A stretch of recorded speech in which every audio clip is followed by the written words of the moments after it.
এখন আপনারে যদি বলি বাংলাদেশ নিবেন না মক্কা নিবেন, কোনটা নিবেন? বাংলাদেশ না মক্কা? মক্কা কেন? আপনি কি বাংলাদেশকে ভালোবাসেন না?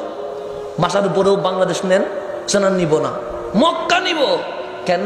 সে বাংলাদেশের চেয়ে কোটি গুণ মক্কা দামি। কথা ঠিক নেই? মক্কা দামি, এতে কোনো সন্দেহ আছে? নাই। এখন মক্কা দামি কেন? কারণ সেখানে কাবা আছে। মক্কা দামি কেন? কারণ সেখানে মসজিদে হেরেম আছে। মক্কা দামি কেন? কারণ সেখানে আরাফা আছে। মক্কা দামি কেন? সেখানে মিনা মুজদালিফা আছে। মক্কা দামি কেন? কারণ সেখানে হাজারে আসওয়াদ আছে। আপনার মালিককে জিজ্ঞেস করেন, মালিক মক্কা দামি? মালিক বলবে হ্যাঁ মক্কা দামি। কেন দামি? আল্লাহ বলে তুই কি বলেছিস? আমি বলেছি মাওলা কাবার কারণে মক্কা দামি। আমি বলেছি মসজিদে হেরেমের কারণে মক্কা দামি। আমি বলেছি হাজরে আসওয়াদের কারণে মক্কা দামি। আমি বলেছি মাকাম ইব্রাহিমের কারণে মক্কা দামি। আমি বলেছি সাফা মারওয়ার কারণে মক্কা দামি। আমি বলেছি মিনা মুজদালিফার কারণে মক্কা দামি। আল্লাহ বলে লা উকসিমু বিহাযাল বালাদ, তুই যা বলেছিস একটারও কসম করছি না, কারণ এগুলোর কারণে মক্কা দামি হয় নাই।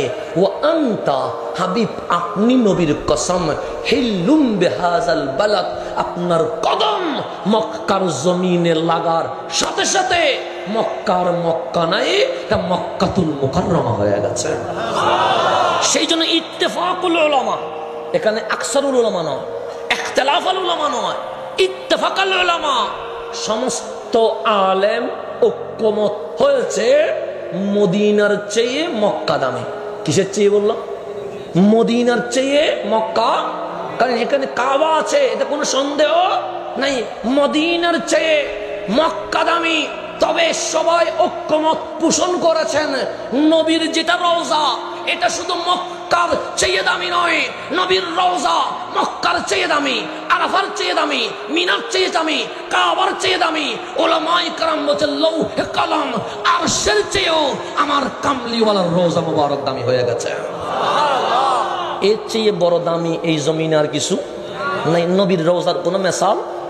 মদিনার চেয়ে মক্কা দামি, সন্দেহ নাই।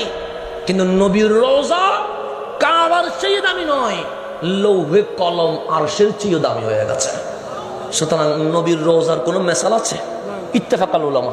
এখানে এটা নিয়ে কোনো মতবিরোধ না। মতবিরোধ বিষয়ে কথা বলতেও চায় না, কারণ যে বুঝে না তারও বোঝানোর দরকারও নাই। এখন আসে সামনের দিকে যায়, এক দল কি করতেছেন? হাসতেছেন।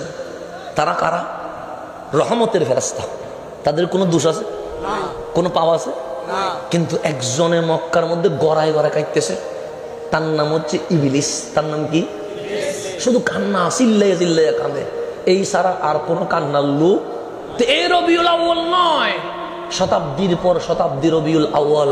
কেউ কাঁদবে, কেউ হাসবে, বিশ্ববাসী দেখবে কারা জিবরিলের মতো খুশি হয়েছে আর কারা ইবলিসের মতো দুঃখ পেয়েছে। বিশ্ববাসী বুঝে যাবে। আর কোনো নামিল আছে নেই?